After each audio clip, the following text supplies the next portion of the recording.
Okey, baik cikgu, saya akan tunjuk macam mana untuk membuat RPH English ya. Okey, klik pada kat paparan paparan ni, okey, paparan minggu yang pertama, contoh saya nak buat bahasa Inggeris ya. Klik pada tambah RPH. Okey, kemudian dia akan muncul satu paparan. Yang pertama sekali tetapan masa, kemudian tarikh. Tarikh tu cikgu pilih tarikh yang cikgu nak buat RPH lah. Macam saya buat hari Isnin, contoh. Masa boleh tambah kemudian. Cikgu pilih ini contoh je lah. Nama kelas pun cikgu boleh tambah kemudian. Okey. Kemudian tingkatan, cikgu pilih tingkatan apa. Contoh saya nak buat tingkatan 3. English ya. Dia ada banyak subjek. Okey. Cikgu pilih English. Contoh English, topik, KSK dan SP. Pilihlah mana-mana SP yang berkaitan dengan cikgu lah. Okey. Kemudian dia boleh tambah kat sini combine unit ya. Selepas pada tu automatic RPH dah siap.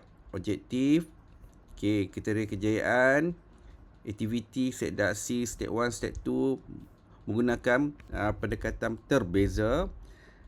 Elemen merontai kurikulum. Yang ni cikgu tak perlu risau buat bahasa bahasa Melayu nanti bila print nanti atau preview RPH semua dalam bahasa Inggeris. Kita tengok kejap lagi ya. Okey, catatan ni cikgu buatlah catatan PDC berjalan dengan lancar, ada mesyuarat ke apa.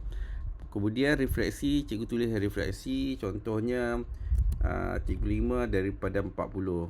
Contoh 40. Okey, kemudian cikgu simpan.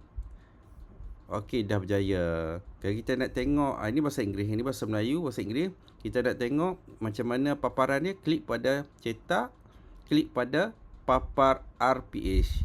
Okey, klik pada papar RPH, dia akan keluar ini bahasa Melayu. Okey. Ini adalah English. Semua paparan dalam English. Yang tadi semua dalam English. Okey. Itu saja. Sekian, terima kasih.